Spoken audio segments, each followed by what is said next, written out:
The old man further explains the important points about mindfulness meditation. Due to not engaging in unnecessary thinking, the mental energy is not depleted, and the mind does not become distracted. Instead, the thoughts are carefully analyzed at the appropriate time, leading to better accuracy in the judgment and enabling easier resolution of problems. Another point is that when practicing meditation, the airflow through the nostrils, or the nasal passage, gradually becomes softer and more controlled. As the airflow becomes more refined, it becomes smoother, and light appears along the path where the air touches. As the light becomes clearer, one should focus solely on the light rather than air, and if the light fades, one should bring attention back to it. Once the light appears again, one can meditate on it for 15 minutes, 30 minutes, or longer. With time, the mind will become clearer. As one continues, one may even focus on the light for 1 hour, 2 hours, or even a whole day. In the experience of prolonged mindfulness meditation, the feelings and sensations that arise are different from the sensory experiences derived from external stimuli.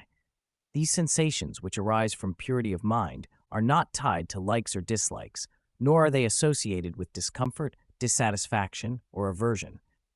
These are pure and clear experiences of happiness. The old man emphasizes that the joy experienced through external senses differs greatly from the deep contentment found within through mindfulness. This practice not only alleviates stress, but also cultivates a pure mind. True success in life, he suggests, comes when we act with a mind that is pure and clear.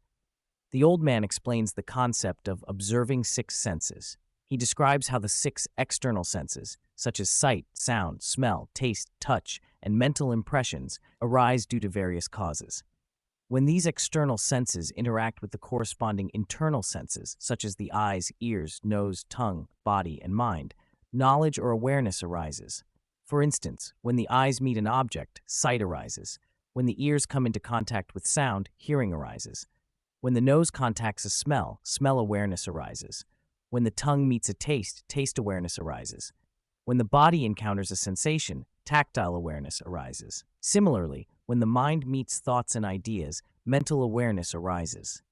This process of interaction is a natural phenomenon and not something caused by anyone's action. The old man gives the example of a gas lighter. Inside the gas lighter, there is gas, and the wheel works when pressed. When pressed, fire appears.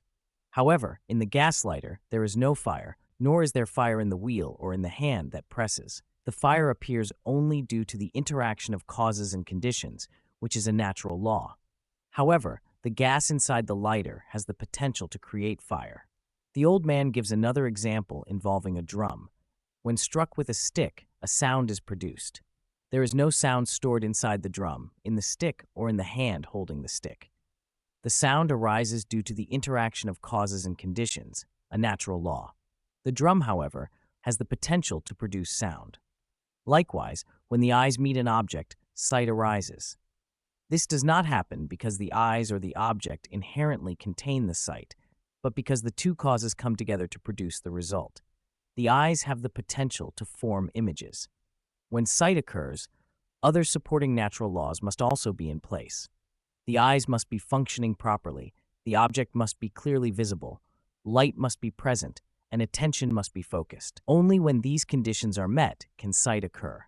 The mind that perceives the form through the eyes arises when the eyes make contact with the form.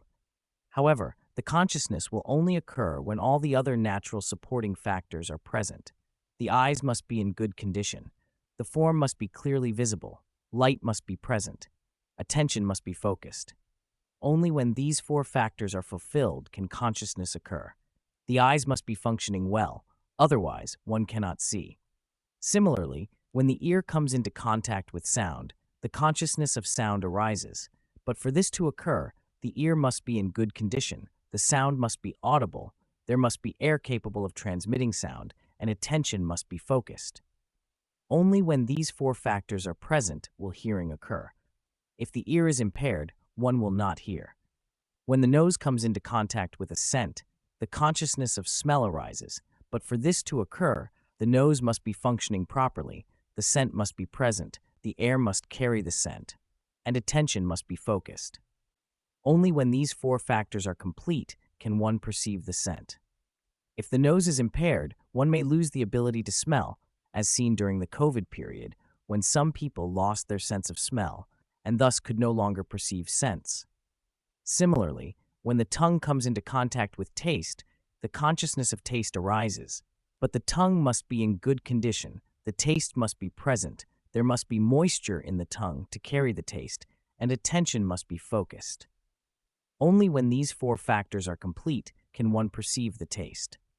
If the tongue is impaired, as seen during the COVID period, when some people lost their sense of taste, the perception of taste would not arise. When the body comes into contact with physical sensations, the consciousness of those sensations arises, but the body must be in good condition, the sensation must be present, there must be skin to experience the sensation, and attention must be focused. Only when these four factors are complete can one perceive physical sensations. If the body is impaired and one cannot feel or sense, like in certain diseases or conditions, consciousness of touch would not occur. Finally, when the mind interacts with thoughts, the mind must be in good condition, the heart must be in good condition, thoughts must be present, and attention must be focused.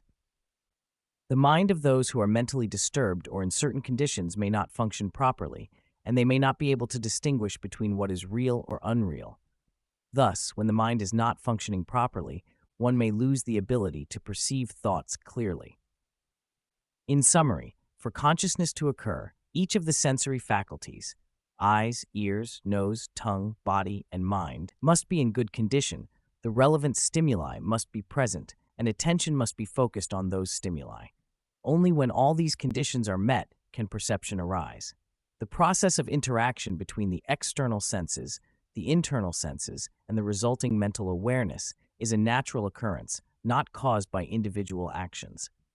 Our ability to perceive is not the result of our own power, but of the natural laws at play. Another important point to consider is that our external senses, internal senses, and mental awareness are constantly changing every second, making them inherently impermanent.